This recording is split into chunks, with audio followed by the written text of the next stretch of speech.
a reminder of that Bible verse we're discussing. In 6 days, God made the heavens and the earth and the seas and everything that's in them. Now, it's no use saying God created a space and in the space he put formative issues that would turn into an earth, even if it did so in 24 hours. That's not how the Bible describes.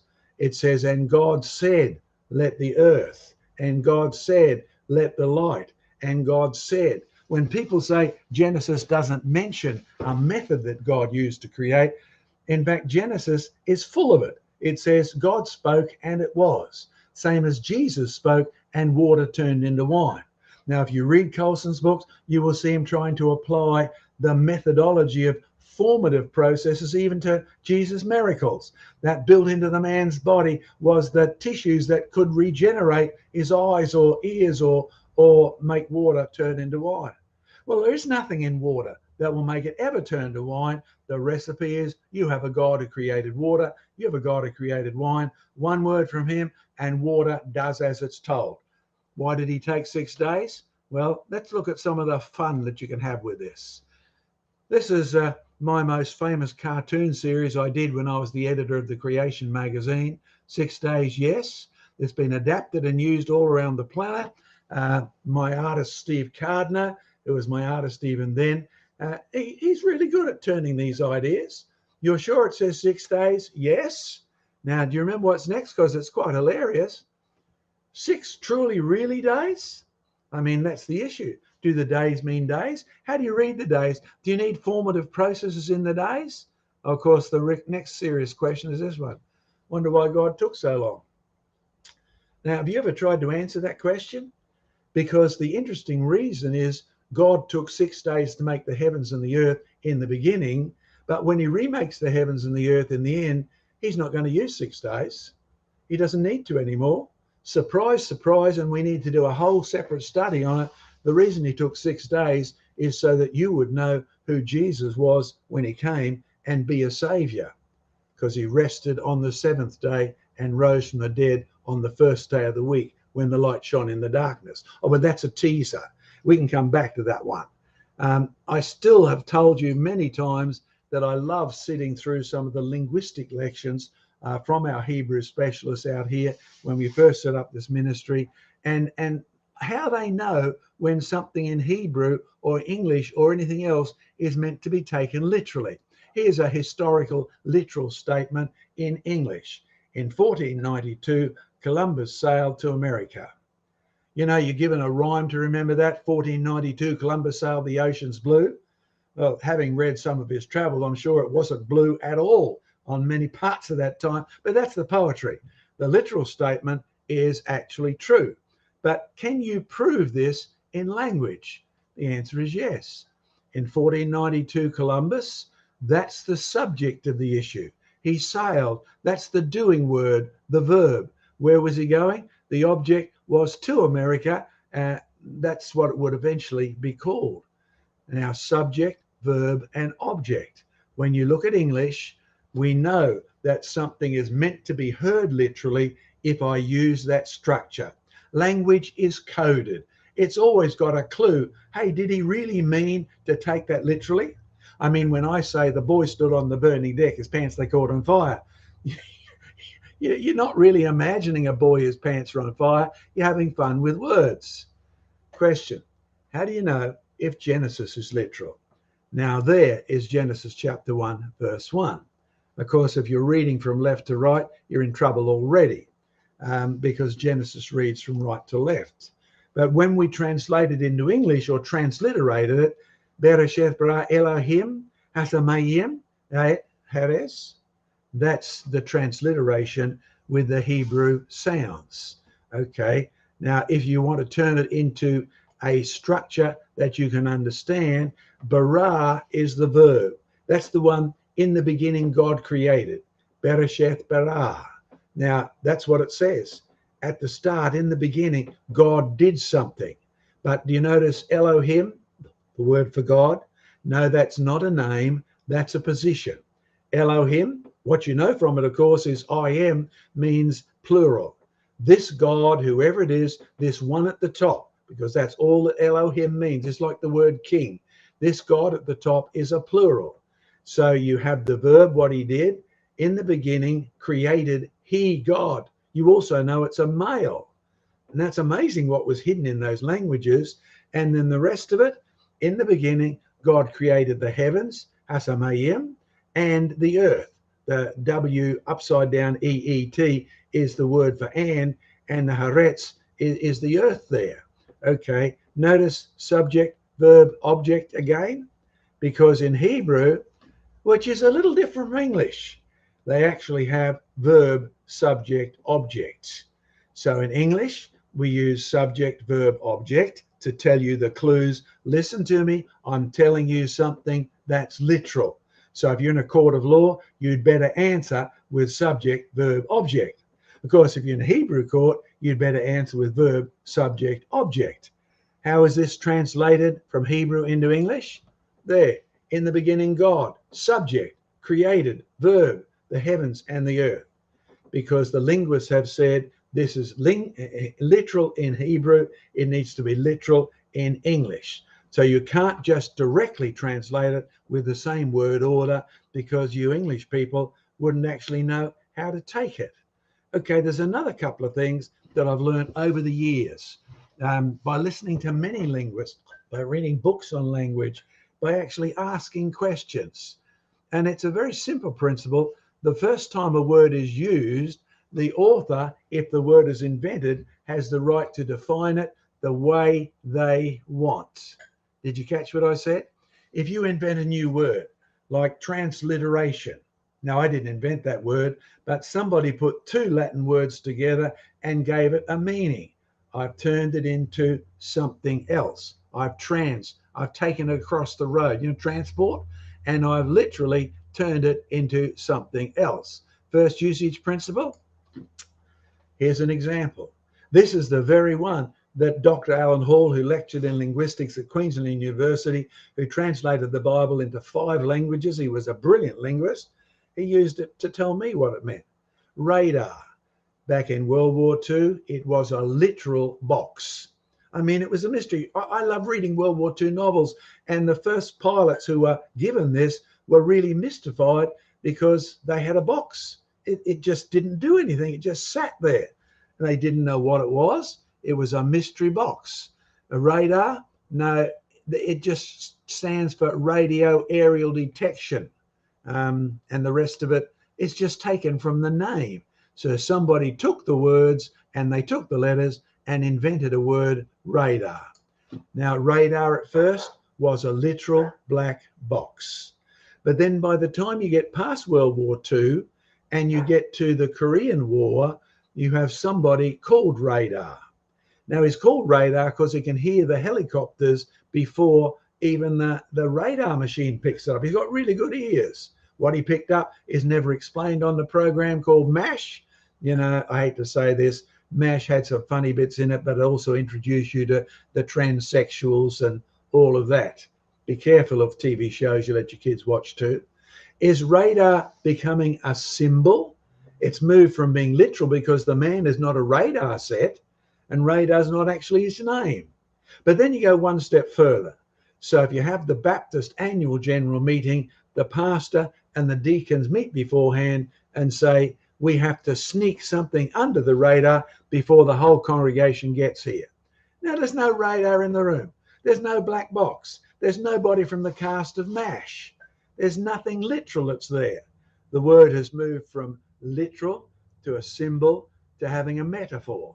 And surprise, surprise, that's the fate of just about every word that we've invented. But there are some words where they get stuck in a rut. You can't move them from literal to symbolic. In the beginning, God created the heavens and the earth was without form and void, and darkness covered the face of the deep. Now, do you realize there wasn't even darkness before God created it? The first time you use darkness, it has a literal meaning. Otherwise, you don't know what it means. The darkness is black. The darkness is the absence of light. You can go on and make all sorts of definitions you like, but unless you take it as literal, it's not anything. It doesn't have any natural formative process of coming from nothing. It had to be made. Darkness is God's property. If you're scared in the dark, tell the devil to get lost. He's trespassing on God's property. But the progress? Well, after sin comes in, men degenerate into spiritual darkness. Now, you and I know what we now mean. The light that comes from God on truth now is missing.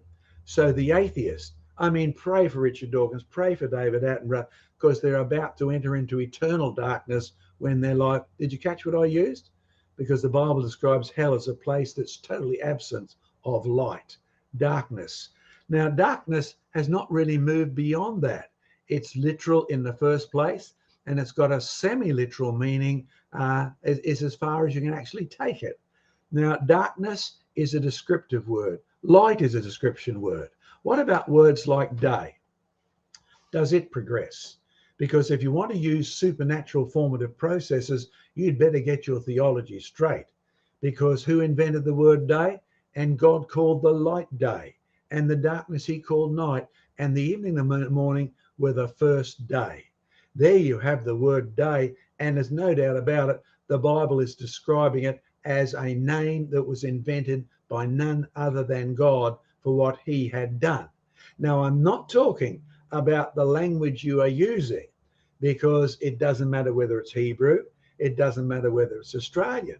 What you're finding is the word day in Genesis 1 is used as a literal noun. It's used as part of what in English is a subject, verb, object description.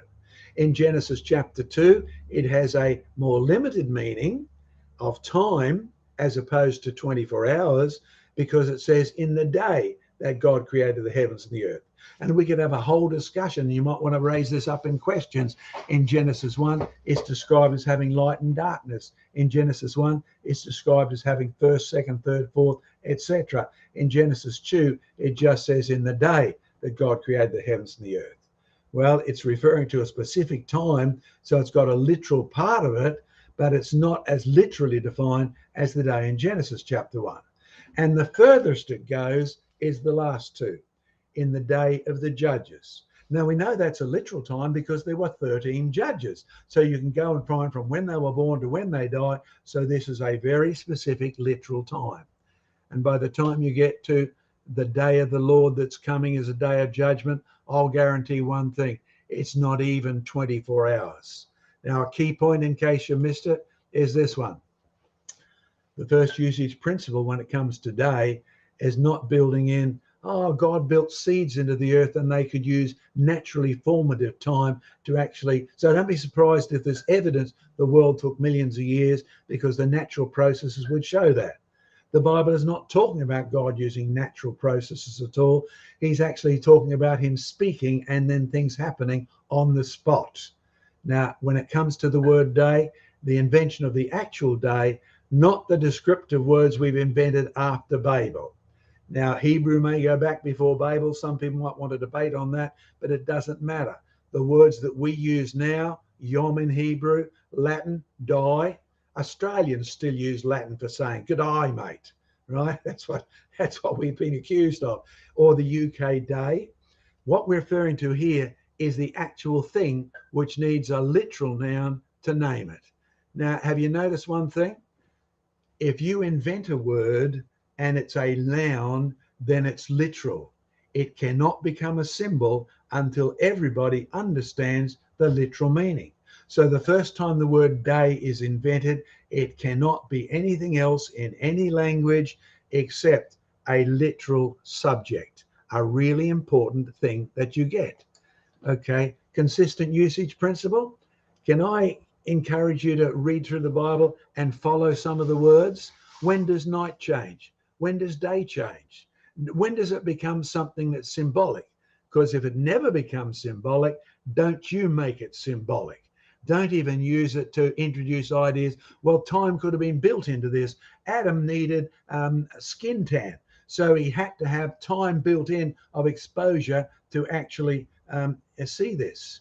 And you'll see all of these critiques on our website under the heading of the fact file and Q&A concerning this book on supernatural formative processes, or a new explanation for ex nihilo or creation unfolding. Okay, here's one point that I'm going to finish with, a couple of points that you really do need to know. When you have a look at consistent usage, I almost never get Isaiah chapter 30, verse 26 brought up in a discussion, whether it's with Seventh-day Adventists or whether it's with old earthers or whether it's those who want the day to be symbolic. Moreover, the light of the moon will be as the light of the sun. This is referring to end times, and the light of the sun will be sevenfold as the light of 7 days, in the day that the Lord binds up the bruises of his people and heals the stroke of their wounds. Look that verse up, study it left, right, inside out. Do you know what's happening here? Where is God getting the concept from that the light of the sun will be seven times the light of 7 days? Come on, be honest. You and I would not say it that way, because we think the day is defined by the light. And the sunlight would have to be 7 times brighter than the light of the sun. But it doesn't say that. It says in the last days, when God's going to bind up the bruise of his people, then the light of the sun will be 7 times as bright as the light of 7 days. Why would he do that? Question. Where does our definition of day come from? The answer is before the invention of the sun. So Genesis chapter 1, in the beginning God created the heavens and the earth was without form and void, and darkness covered the face of the deep. And God said, let there be light. Now this is 3 days before there's any sun.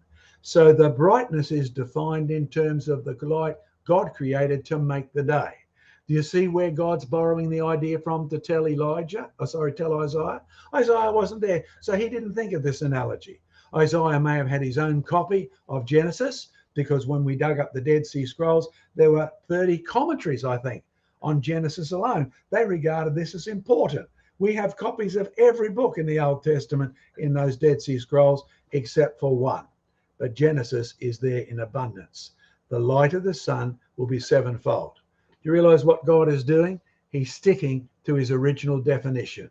You and I wouldn't have done it that way, but the fact that God did tells you that he's wanting you to take Genesis chapter 1 literally. He didn't need to make seeds of light in the darkness. The sun didn't supernaturally form out of the naturalistic processes that God built into energy to make a sun. So again, as we've told Ken, we love Ken. We'd encourage you to buy his book and have a look at what it says yourself. But pray for the students who are struggling as a result of it. We told Ken to actually start all over again, because he's doing exactly what Mr. Reddy did. He's doing exactly what Mr. Needham did in the 1700s, and it never leads to something good unless you take the scriptures as wholesale.